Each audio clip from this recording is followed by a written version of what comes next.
Bem-vinda, bem-vindo ao BTC Journal, seu programa de notícias de negócios comentadas e analisadas pela equipe da BTC. Meu nome é Gustavo Habib, eu sou instrutor de comunicação e negociação, e no episódio de hoje, dia 18 de outubro de 2024, falaremos sobre finanças, Move adia IPO e cita Risco Brasil, e a gente também vai falar da Oxo ou Oxo, prejuízo e expansão. Também vamos comentar sobre estratégia de finanças, a Tesla, os robotáxis e também Uber e Lyft.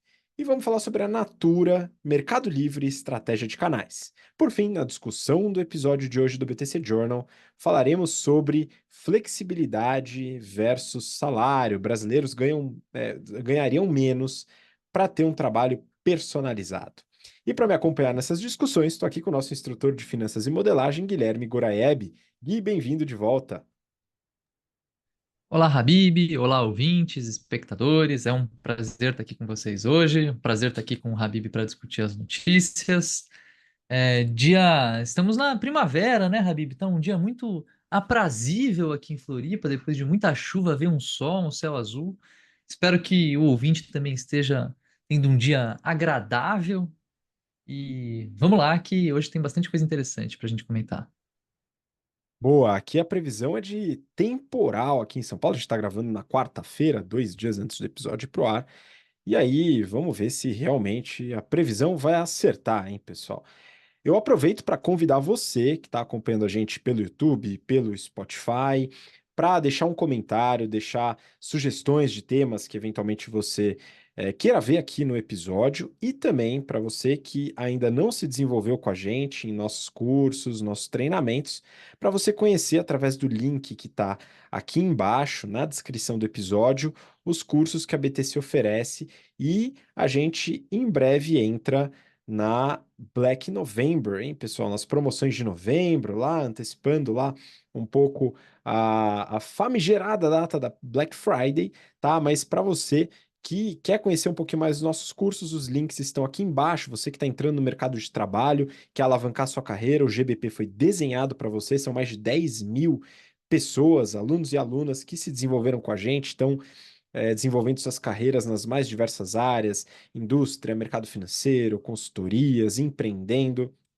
e boa parte delas com bastante sucesso no seu desenvolvimento, independente de como seja definido o sucesso para elas, né? Mas muitas delas com carreiras sólidas, com remunerações muito legais, com flexibilidade, boa parte delas também é uma discussão que a gente vai fazer mais para frente. E para você que é líder, gestor, gestora, lidera uma empresa, uma área ou tem a sua própria empresa, o Strategy and Finance é o produto que foi desenvolvido para que você possa interagir com outros líderes, outros gestores, empreendedores, para trazer novas ferramentas para sua companhia de finanças e de estratégia. Então, são vários casos analisados, vários frameworks, é muita troca, muita conexão, networking, que eu acredito que você, que já tem mais experiência e quer se desenvolver com muita prática, muita análise de caso, você certamente vai aproveitar bastante o Strategy and Finance. Os links estão aqui na descrição.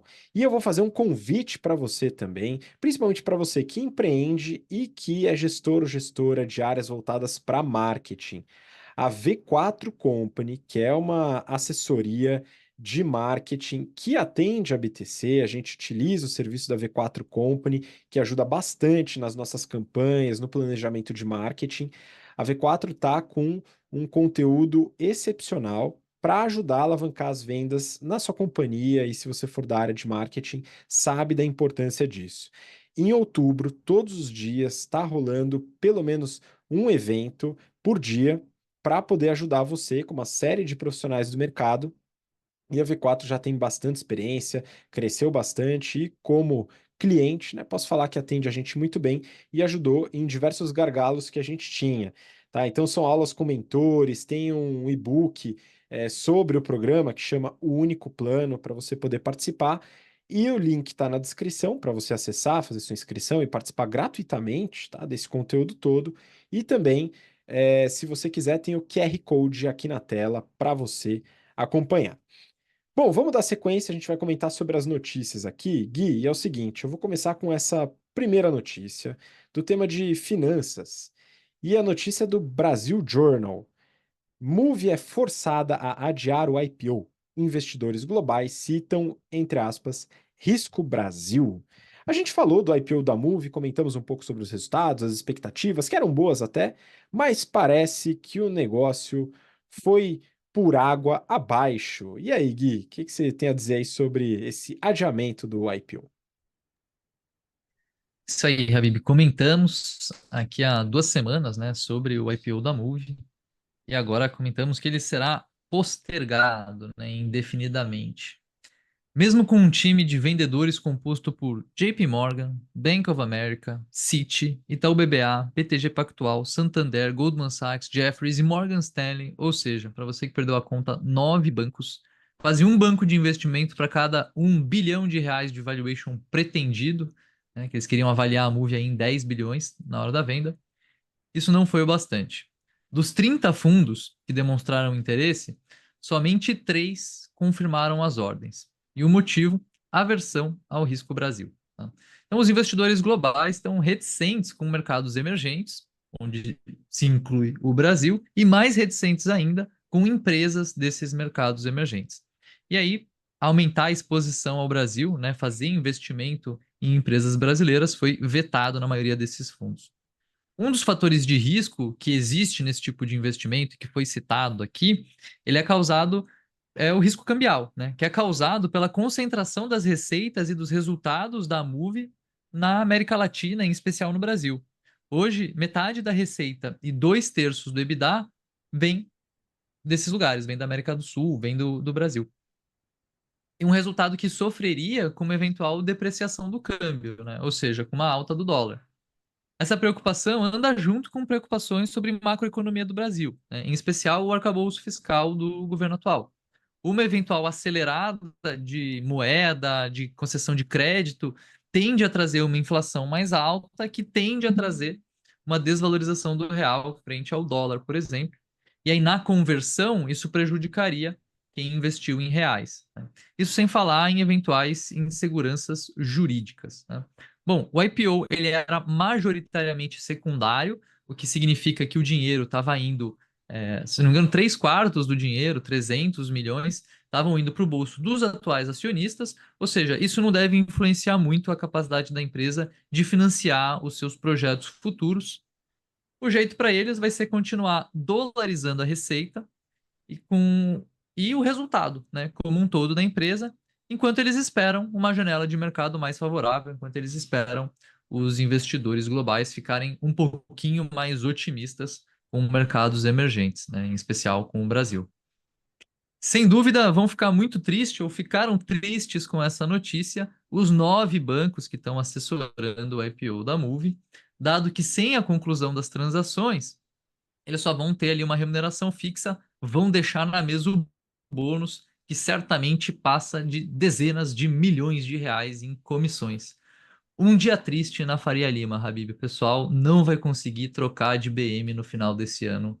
Vão ter que esperar o ano que vem.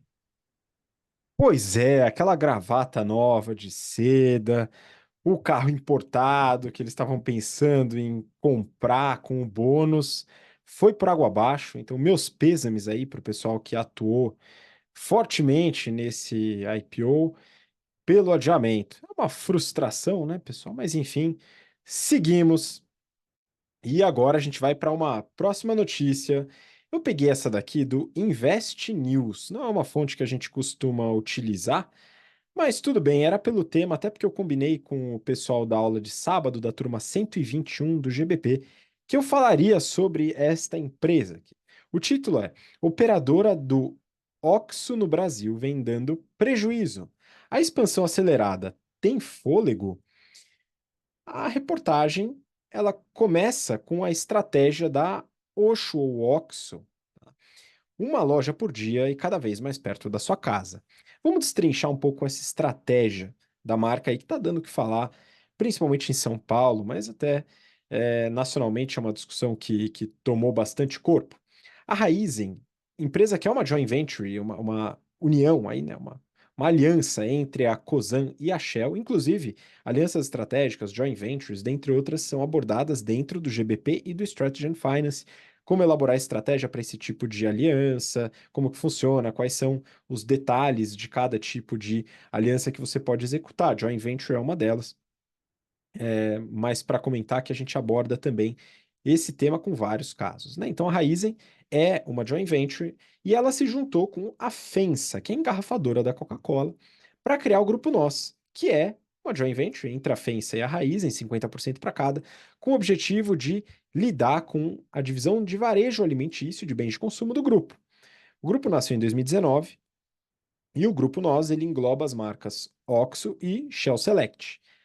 A reportagem ela acessou os dados de um CRI, um Certificado de Recebíveis Imobiliários de 2023, que a empresa colocou no mercado, e aí ela foi obrigada a divulgar os resultados de forma clara.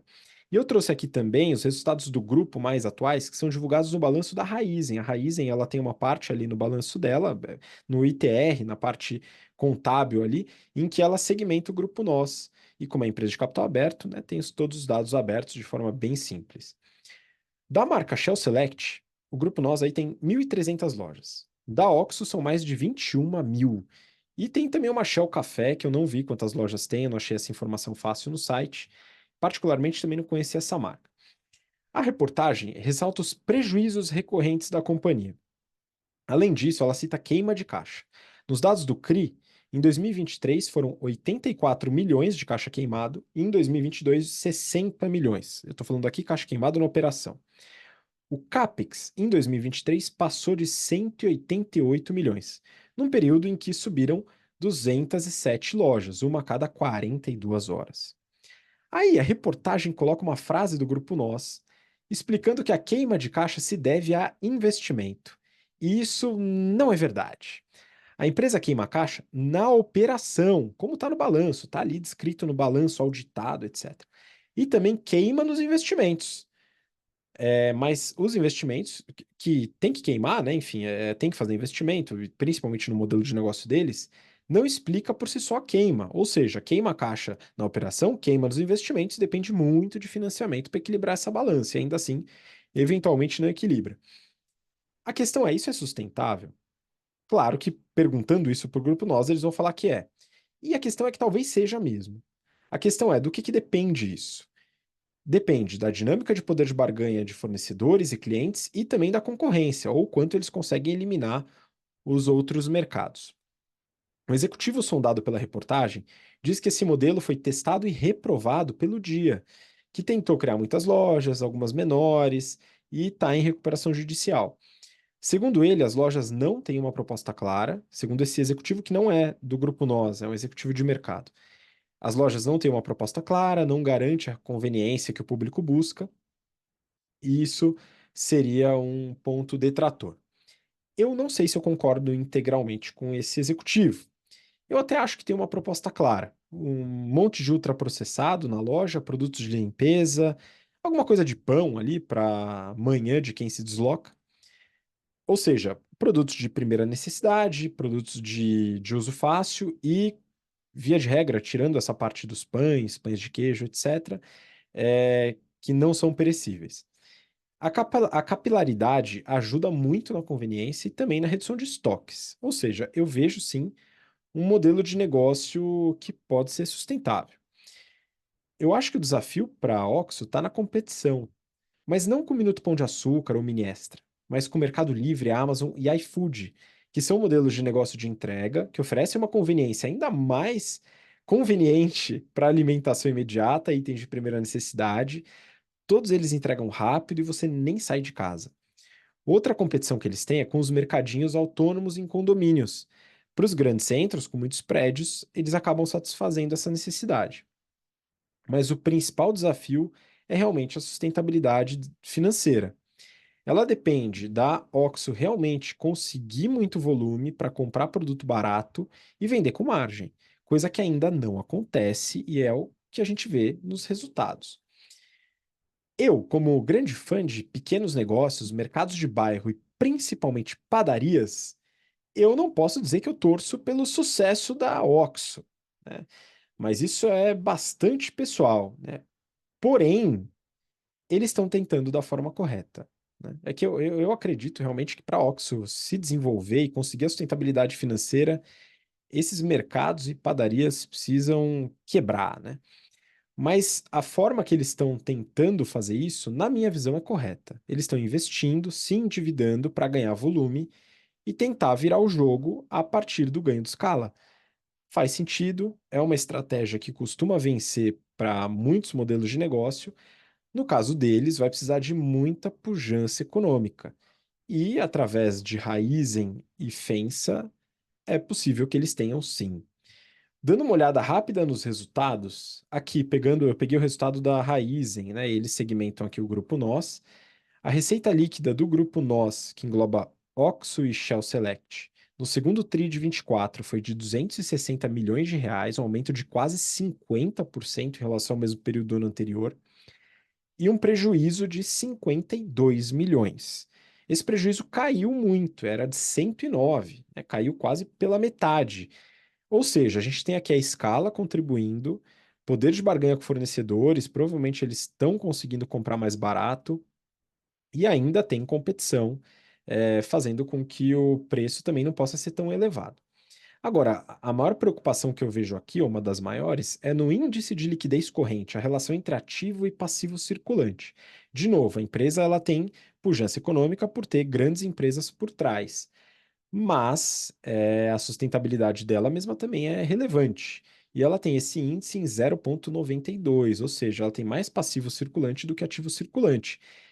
Isso não necessariamente vai fazer a empresa quebrar, não acredito que isso vai acontecer no curto prazo, mas isso pode trazer necessidade de endividamento de curto prazo com custos mais altos, prejudicando o caminho para a lucratividade. Então, e outra coisa, vai precisar de investimento, e não necessariamente as empresas estão a fim de investir cada vez mais. Mas eles estão no caminho de reduzir, né? De reduzir, né? Melhorar essa relação, aumentando o índice de liquidez corrente.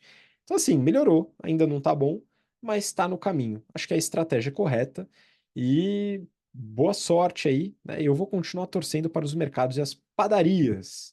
Vamos dar sequência aqui, mas antes de dar sequência, Gui, eu gosto de mercado e padaria e, e eventualmente tem algumas coisas que eu sinto no meu ser aqui que hoje eles estão dando nome para isso, viu? Por exemplo, anti-trend, né? É um novo nome que surgiu aí no mercado de pessoas que não querem se deixar levar pela moda, vamos dizer assim, né? Uma resposta a um ciclo de tendências rápidas e descartáveis dentro do mercado de moda, que incentiva o consumo consciente. A ideia é o quê? Focar, principalmente o aspecto da moda, em peças atemporais, de alta qualidade, que não necessariamente são baratas, mas que são duráveis e que não são afetadas por modismos passageiros, por tendências muito curtas. É um movimento que também está alinhado à sustentabilidade, né? Rejeitando um pouco a cultura do fast fashion, promovendo um guarda-roupa mais minimalista. E a Insider Store, que é a empresa que fabrica esta tech t-shirt que eu estou usando aqui, essa camiseta, ela se alinha bastante a esse movimento anti-trend, né? Então, eu gosto bastante dessa proposta e uso a camiseta porque é boa também. Então, o fato de promover roupas funcionais, duráveis, né, que vão além de tendências passageiras, é um ponto adicional que faz com que eu continue gostando muito da marca. E isso está relacionado com sustentabilidade, né? Dentre outras características da Insider, o fato de não precisar passar, ela desamassa no corpo, é uma camiseta com uma tecnologia anti-odor, tem regulação térmica e alta durabilidade, que acabam contribuindo para reduzir quantidade de lavagens, para você aumentar o uso da peça, que são elementos sustentáveis que estão relacionados a esse termo anti-trend, né?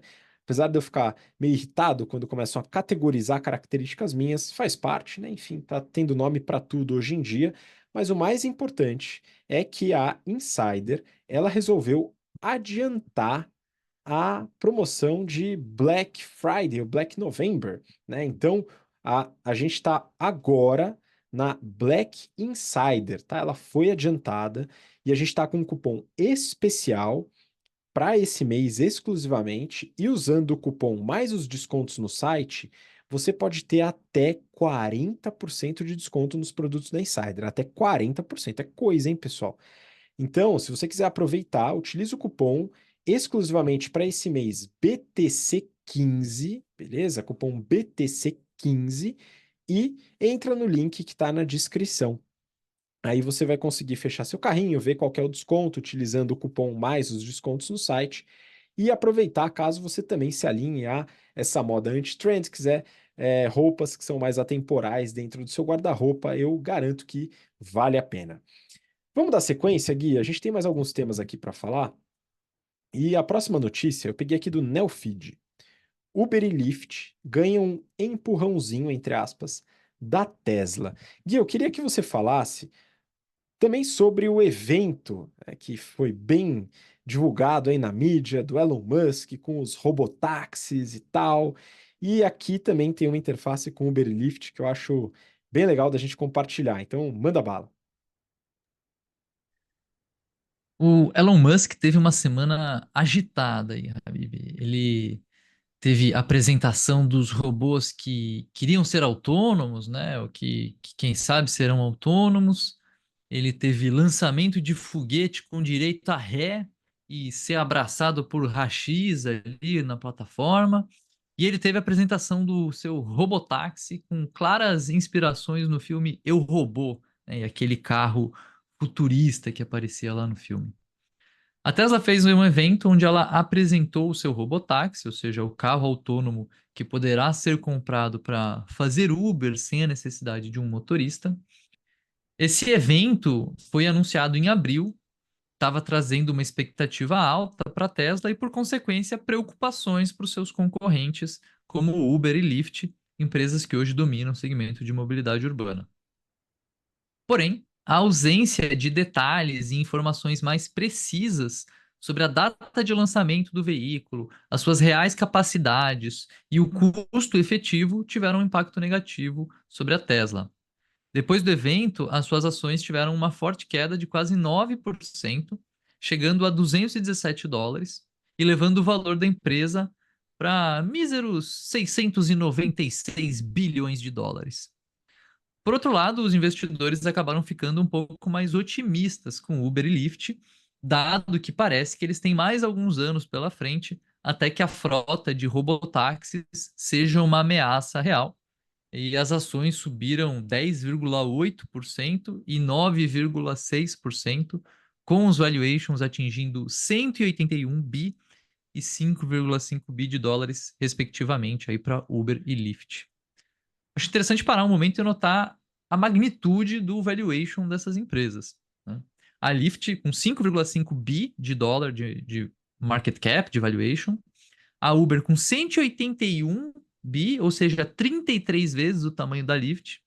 E a Tesla, por sua vez, com seus quase 700 bi de dólares de valuation, quase 4 vezes o valor da Uber, né? Só pegando o contexto, a gente está falando da Move mais cedo, que eles querem, não conseguiram fazer o IPO, que é 10 bi de real, né? Isso aqui é trocado de pinga para qualquer uma dessas empresas que a gente está conversando agora. Bom, além do show, né, que o Musk fez de sair do palco dando rolê de robotáxi, ele também compartilhou algumas poucas informações, como a de que o produto deve ser vendido entre 20 e 30 mil dólares e que o início da produção estimado é para 2026, né?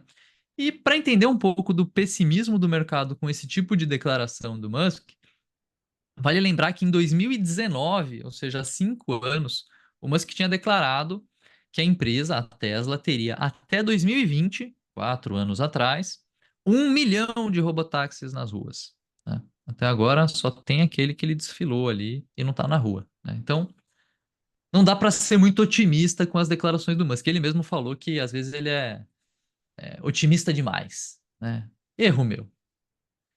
Já o Uber, no Uber, o discurso é de que a prioridade número um é segurança e que depois eles vão pensar em economia, né? Dado que o táxi autônomo ele ainda é um negócio economicamente inviável, ele ainda está muito caro, né?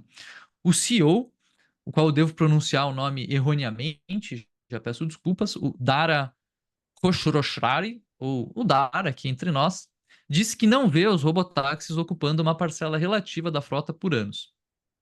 Já os analistas financeiros avaliaram que na competição entre Tesla, Waymo e os outros 30 fabricantes de carros autônomos, a Uber deve sair vitoriosa, dada a sua posição, de poder fazer parceria com todos esses fabricantes e aí, né, aproveitar a evolução da indústria como um todo, né? Na minha opinião, esse suposto otimismo dos analistas financeiros com a Uber parece não se refletir no valuation que eles estão fazendo da empresa, né? Porque eles estão colocando um preço-alvo ali para as ações de US$ 88 e as ações estão a 86, ou seja, esse magro upside de 2% não é nada mais do que um erro de arredondamento, né? Ou seja, apesar de estar otimista, já está tudo precificado, né? Ou seja, não parece um bom momento para entrar em Uber, apesar do otimismo desses analistas. Mas a gente sabe também que essas avaliações de analista não servem para muita coisa e elas sempre vêm atrasadas, né? Depois que a ação caiu, ele fala: Olha, não tô pessimista.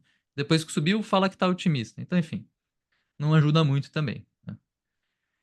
Se você está otimista com a Uber, Habib, você está curioso para ter uma experiência com um carro autônomo? Eu confesso que acho que seria algo interessante, assim, na minha próxima viagem para América e para os Estados Unidos, ter um rolê de carro autônomo seria minimamente uma experiência curiosa, né? Você tem anseios de andar num carro pilotado puramente por inteligência artificial? Olha, receio talvez um pouco pelo fato de ter visto filmes como Eu, Robô, mas não tanto. O que eu gosto mesmo é de dirigir, viu, Gui? Então, eu adio tranquilamente, não tenho nenhuma vontade de andar no carro autônomo, mas eventualmente farei em algum momento no futuro. Só precisa ser lançado esse carro autônomo de forma adequada e com segurança, como o pessoal da Uber e Lyft reforçaram bastante. Agora eu vou te falar que é muito curioso, né? O sinal controverso que eu recebo do Elon Musk, né? Porque às vezes eu imagino que ele quer se passar por um herói, como o Homem de Ferro, né? E às vezes eu fico pensando que ele quer se passar como um vilão, né?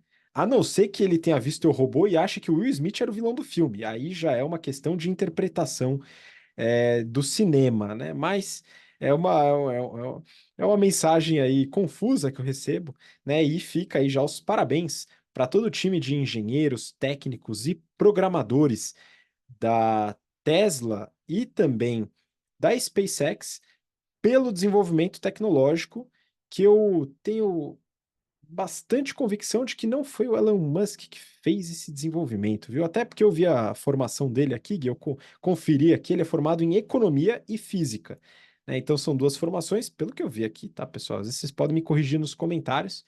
E é necessário bons engenheiros, engenheiras, programadores e programadoras e técnicos e técnicas para fazer esse negócio acontecer, hein, pessoal? Fica aí a dica. Beleza, acho que é isso. Em relação. Tem mais algum ponto aí, Gui? Eu não sei se você ia comentar mais algum ponto em relação a Lyft Uber. É isso aí, Habib. Ficou. Quem sabe a gente não vai ver esse carro aí.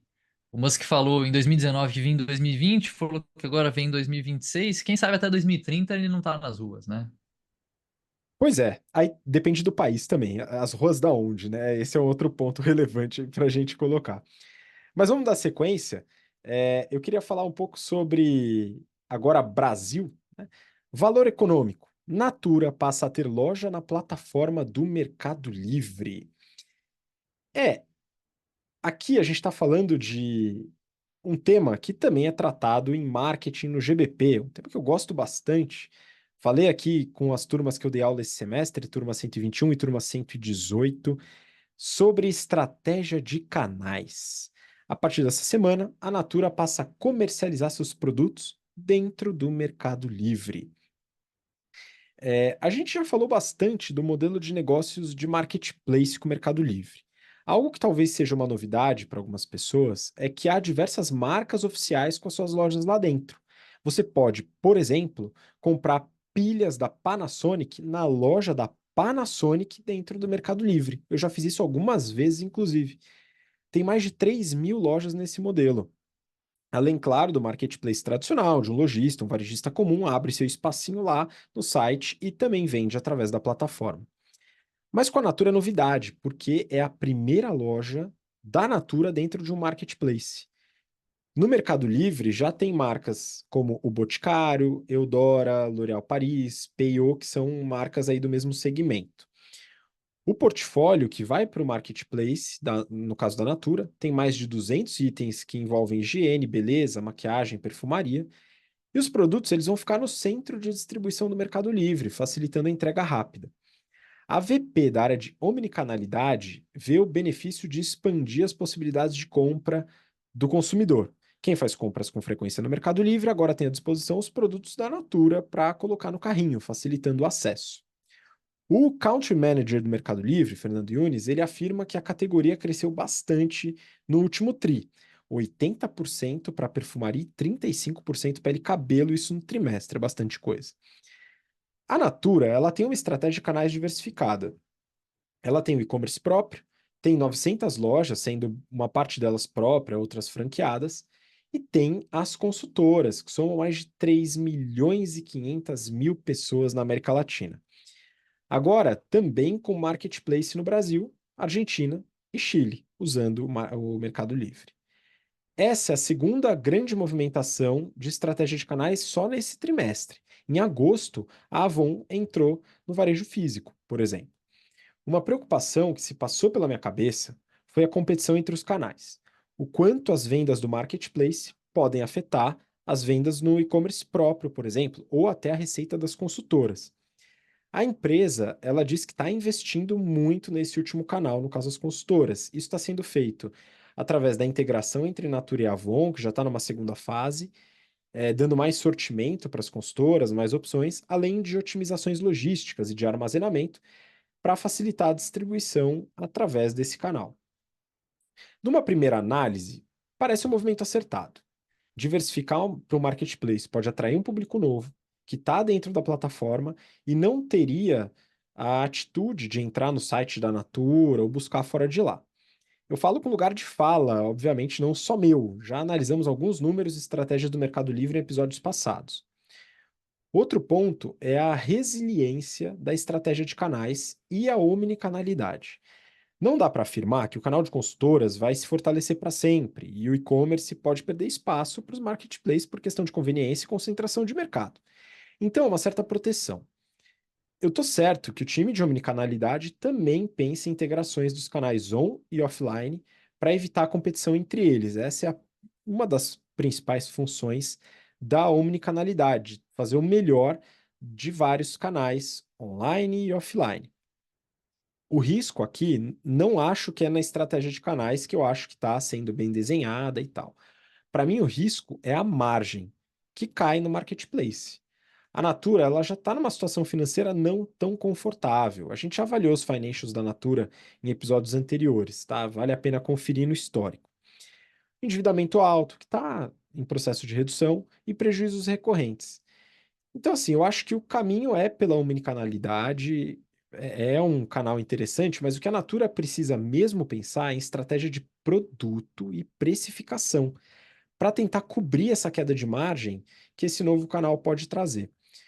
O que colocar no Mercado Livre e por quanto vender, na minha opinião, é a questão-chave. São as questões chaves.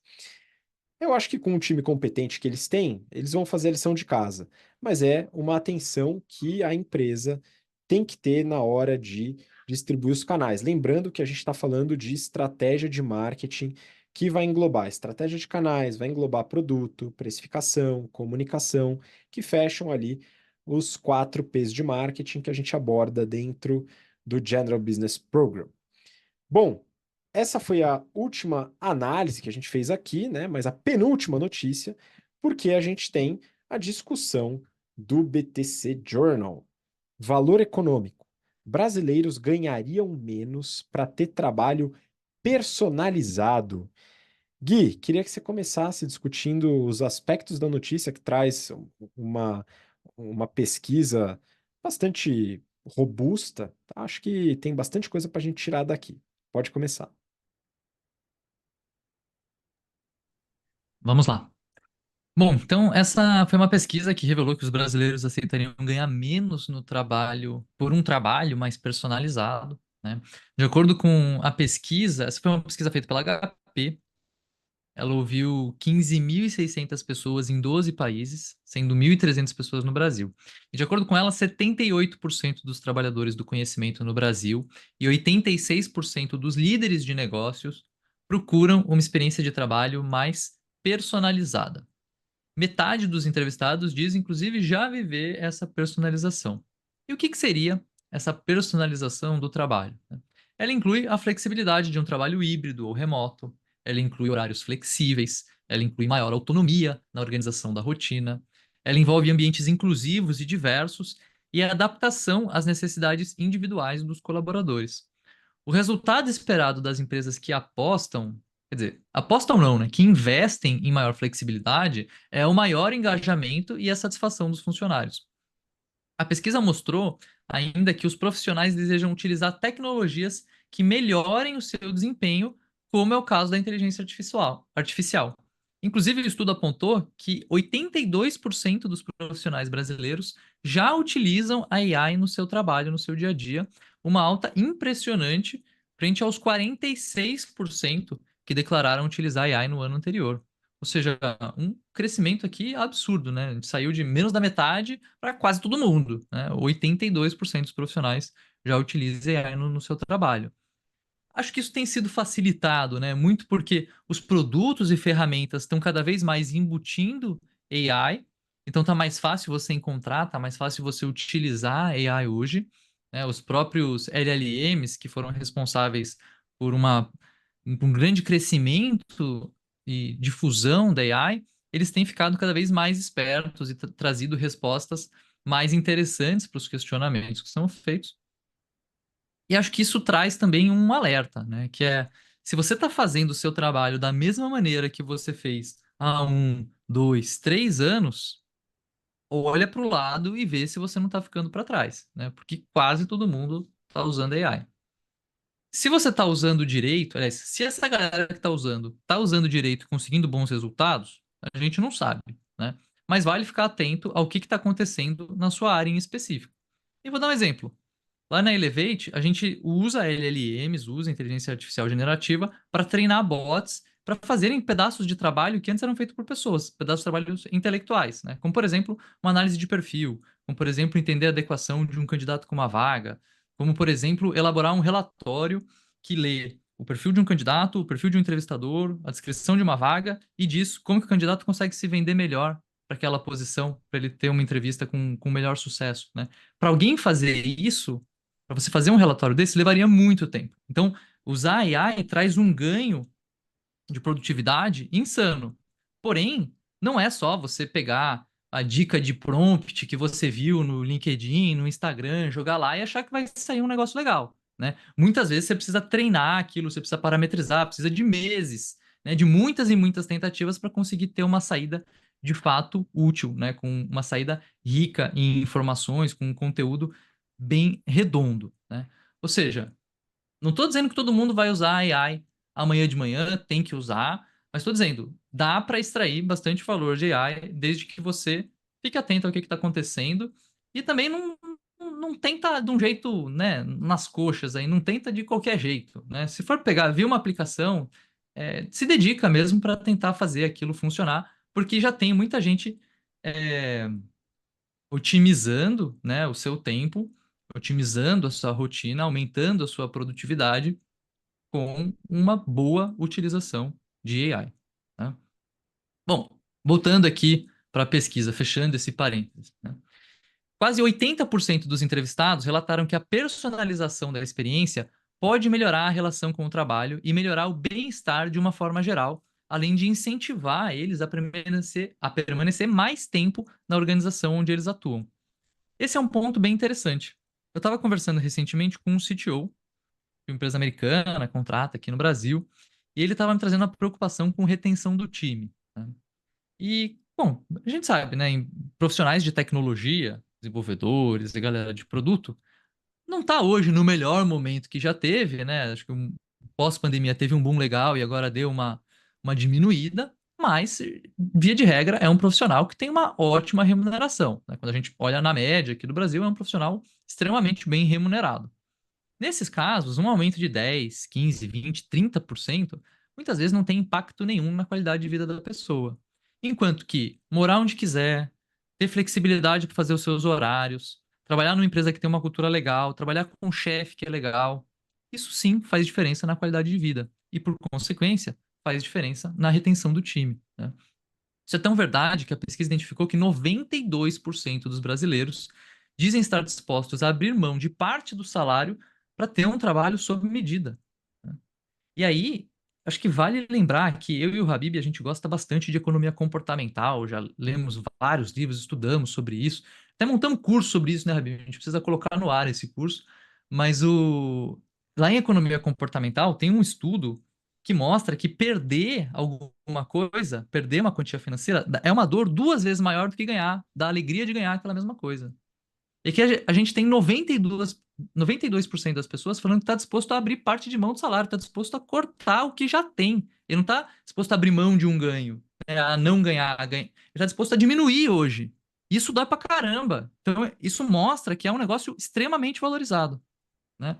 Ou seja, em grandes linhas, né, ter mais flexibilidade, ter mais liberdade está sendo muito valorizado, está sendo valorizado acima do financeiro por muita gente. 92% da galera que participou da pesquisa aqui, dos brasileiros que participaram da pesquisa.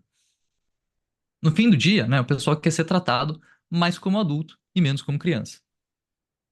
65% dos trabalhadores do conhecimento dizem que é um momento crítico para redefinir as relações de trabalho. 83% dos brasileiros dizem que é importante que os seus gestores demonstrem inteligência emocional. 83% dos brasileiros dizem que é importante que os seus gestores demonstrem inteligência emocional. Galera, e esses 17%? Eles estavam dormindo quando responderam a pergunta? Meu chefe pode cagar na minha cabeça e tá tudo bem. Eu gosto disso aí, né? Eu acho que tem um desalinhamento aqui, inclusive, porque enquanto 83% gostaria de ter um chefe que é ação, né, que mostra inteligência emocional, só 34% diz perceber esse tipo de comportamento, essa inteligência emocional no chefe com frequência, né? Então tá faltando desenvolvimento emocional aí para os chefes, está faltando tornar isso evidente, né? Talvez ele esteja estudando, mas não esteja aplicando, né? E aí vou trazer outro exemplo recente aqui. Estava conversando com um mentorado e ele relatou que um ex-chefe dele explodia no meio do trabalho, distribuindo esporro à torta e à direito sem motivo, né? Esse cara, o mentorado, cara brilhante, fez poli, CFA, engenheiro de dados, um dos caras mais inteligentes que eu conversei nos últimos tempos, e resolveu sair do emprego, porque o chefe não tem um parafuso, né? Não estava numa situação emocionalmente muito bem, né? Não estava com a sua inteligência emocional bem calibrada. Assim, o que a empresa ganha quando ela traz condições de trabalho mais alinhadas com o terceiro milênio, né, com o século em que estamos, né, é isso, é retenção, é felicidade, são trabalhadores mais engajados. E a galera está disposta a trocar remuneração por condições mais saudáveis de trabalho, né? Para quem estudou teoria de gestão, né, estudou administração, a administração não para no Taylor, pessoal. Não para em fazer o Ford T em 1900 e rosca, né? E 10, tá? Tem mais teoria de administração. Tem um teórico que é o Douglas McGregor, que em 1960, a maioria das pessoas que estão ouvindo esse podcast não era nem viva. Talvez o pai não era vivo em 1960, né? Faz 60 anos. Ele colocou a teoria do XY, que ele propõe para a gente, em grandes linhas, tratar as pessoas no ambiente de trabalho como adultos, como pessoas responsáveis, como pessoas que usam a sua criatividade em prol da empresa e não para sacanear a empresa, né? Então, na minha visão, para quem está olhando paradigmas de gestão, como é o próprio ágil, como, os novos paradigmas de gestão, como é a teoria do XY, como é o Beyond Budgeting, que é um negócio mais da linha financeira, que eu já estudei bastante. Cara, não tem nada de novo aqui, tá? Inclusive, depois que eu li essa matéria, tinha uma chamada ali, que era assim, como é que é o trabalho na Finlândia, o país mais feliz do mundo, né? E aí vocês não vão adivinhar, né? O que que é o trabalho na Finlândia? É um ambiente de trabalho mais informal, onde a pessoa pode dar ideia, respeito mútuo, flexibilidade para definir os horários de trabalho que contornam os compromissos pessoais, como, por exemplo, buscar e deixar o filho na escola, né? É respeitar a vida pessoal de cada um, porque existe um entendimento de que a vida da pessoa não se resume ao trabalho, né? Então, não precisa trazer um consultor da NASA. A gente não está fazendo foguete, né? Para criar um ambiente de trabalho mais feliz, com mais retenção, com mais produtividade, né? Não precisava nem fazer essa pesquisa, porque é óbvio, né? Para atender os anseios dos trabalhadores de hoje, é só colocar em prática teoria que tem mais de 60 anos, né? É tratar a galera como adulto. Falei muita besteira, Habib? Com certeza não. É, é o seguinte, acho que esse ponto que você colocou, primeiro, são reflexões que podem ser vistas como consequência da própria pesquisa. É difícil a gente pensar numa consequência, né, numa conclusão diferente dessa que você falou, mas isso você já tinha como ciência através de outras pesquisas e de experiência própria, né? Acontece que isso aqui é um sinal de atenção para muitas empresas que têm dificuldade em lidar com gestão. Eu estou falando muito aqui porque a gente tem muitos alunos e alunas que são muito próximos de mercados de consultorias e de mercado financeiro, que são conhecidos por cargas horárias longas, alta pressão, às vezes beirando até um assédiozinho, né? E também microgerenciamento.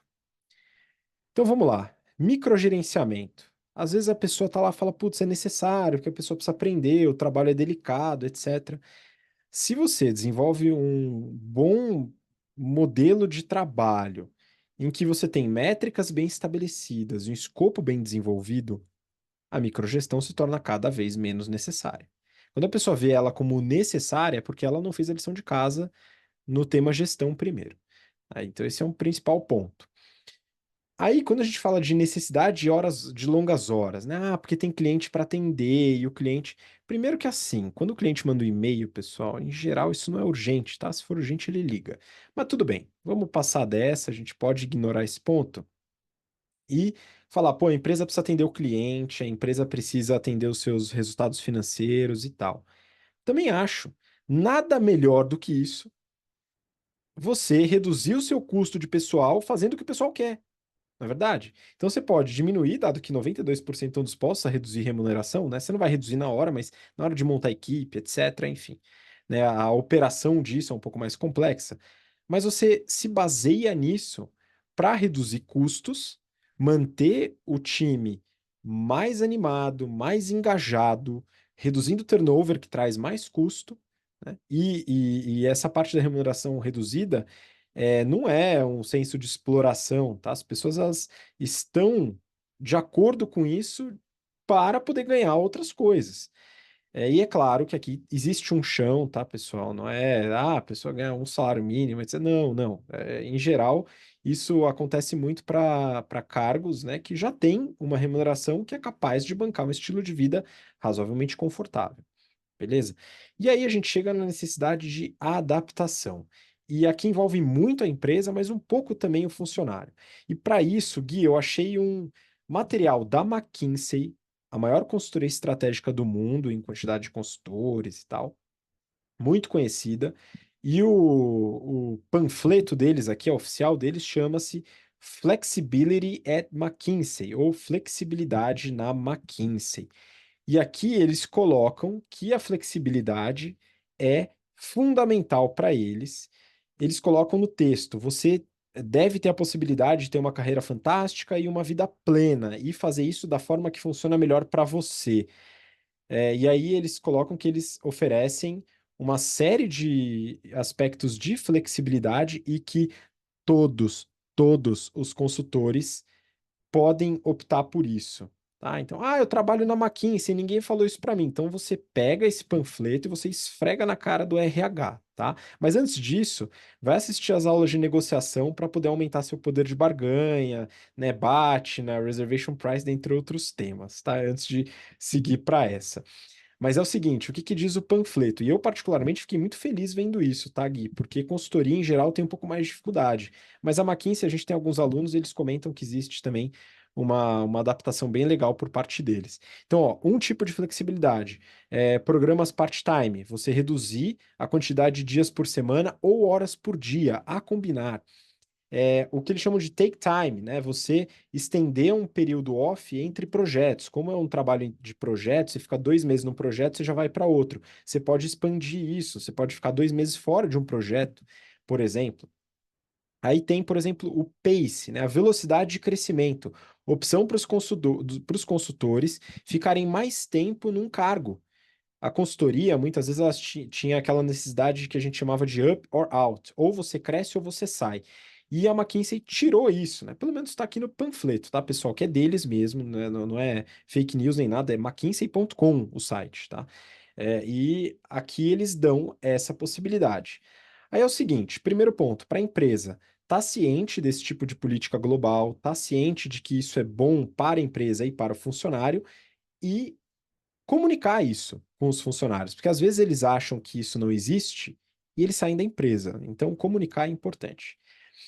E para o funcionário está ciente de que isso é uma possibilidade e negociar, né, fortalecer esse poder de barganha e perguntar, conversar, é, tentando quebrar um pouco o tabu, mas a responsabilidade maior é da empresa de poder permitir, porque o funcionário às vezes vai se sentir um pouco coagido a não falar sobre esse tema por medo de represália, tá? Então, a empresa colocar esse ponto é fundamental. Então, olha só, na McKinsey, uma consultoria gigantesca, que é conhecida por carga horária elevada, etc., já oferece isso como política. Eu não procurei nas outras, tá? A gente pode procurar bem BCG, Oliver Wyman, Kearney, dentre outras consultorias. Não sei se a gente vai achar isso nos bancos de investimento, fundos, né, e outras empresas do mercado financeiro, mas isso está começando a ser aplicado. A questão é colocar em prática. Colocar em prática talvez seja melhor para todo mundo. Só que para isso a gente depende de gestores que organizem bem o seu trabalho, para não sentir que é obrigação fazer microgerenciamento, porque microgerenciamento é ruim para o gestor, é ruim para o liderado e é ruim para a empresa. Organizar suas atividades de gestão, ter um escopo bem definido e ter métricas para acompanhar e dar autonomia é um caminho já mostrado como sendo mais eficiente. Então eu sigo o relator Guraeb integralmente. Gui, você quer colocar mais algum ponto? Se for colocar, fica à vontade. Eu vou pedir também para você já deixar a sua despedida para a turma que nos acompanha. É isso aí, Habib. Não precisa de consultor da NASA, né? A teoria não é nada tão novo assim. É interessante ver esse pedido, quase que um pedido de ajuda, né? Surgindo. Foi uma pesquisa feita por uma empresa, então as empresas talvez também estejam no momento de começar a ouvir, talvez estejam um pouco mais dispostas a ouvir, né? Então, tem bons sinais, talvez tardios, né? Mas a gente sabe que todo avanço acaba sendo muito lento, né? Avanço de sociedade.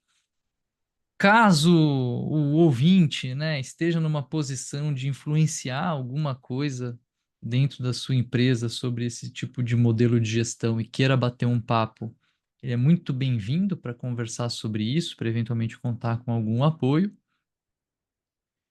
E para quem não está nessa posição, né, cabe, enfim, conversar com o chefe, né, eventualmente procurar um lugar onde você vai ter um equilíbrio um pouquinho maior, onde você vai ter uma qualidade de vida um pouco melhor. A gente estava falando mais cedo sobre, né, como o mercado financeiro, assim como as consultorias, muitas vezes são esses lugares onde a qualidade de vida é deixada de lado, né, em prol de uma super dedicação ao trabalho, para um crescimento super acelerado. Você trouxe o exemplo de uma proposta aí de banco que o pessoal falou que você vai ter desconto na hora de comprar a sua BM, seu carro novo importado, né? Mas a gente precisa também parar para pensar o que que a gente quer da vida, né? Se você quer passar tempo com o seu filho, se você quer ter um casamento, se você quer ter um carro importado, o que que é valor e o que que não é. E tá tudo bem, desde que você tenha clareza do que você escolher. Cada um é de um jeito, ninguém precisa ser igual ao outro ou adotar o valor do outro, né? Mas enfim, achei que foi um tema bem interessante, que conversa muito com outros temas que a gente estava falando aqui sobre parentalidade, né, sobre a flexibilidade. É legal pensar como essa flexibilidade permite, né, profissionais que tenham outros compromissos de fato, como um pai que precisa deixar e buscar o filho na escola, uma mãe que tenha que ter o seu momento de amamentar, ou que tem algum tipo de compromisso, uma pessoa que talvez esteja fazendo tratamento de saúde, que esteja plenamente capaz de trabalhar, mas que precisa ter horários diferentes. Então, a flexibilidade, ela é também um fator muito importante quando a gente fala de inclusão, né? Que também é outra coisa que tem estado mais em voga. Então, fico feliz de que isso esteja sendo mais notado, né? E desejo que a gente cada vez consiga trabalhar com mais flexibilidade, que não significa ficar coçando ou trabalhar da piscina, né? Aproveitar esse bonito dia de sol aqui para sair tomar sol no meio da tarde, mas sim significa conseguir acomodar melhor as coisas que são valiosas para a gente e que estão além do trabalho, né? Porque o trabalho pode ser valioso, pode ser recompensador, mas ele não é a única coisa na vida, não é? E bom, com isso deixo o meu até a próxima, né? Um até breve, foi um prazer estar aqui. Agradeço os ouvintes, os espectadores pela preferência e pela paciência, Habib. Até o próximo BTC Journal. Muito obrigado, Gui, e muito obrigado você que nos acompanha até agora, até o final desse episódio. Lembrando, você pode deixar um comentário no YouTube, deixa lá pra gente, tá? O que você quer que a gente trabalhe nos próximos episódios, temas que você sugere que a gente coloque por aqui, pode colocar também no Spotify. A gente tem um encontro marcado na próxima semana para mais um episódio do BTC Journal. Um grande abraço, até lá. Tchau, tchau.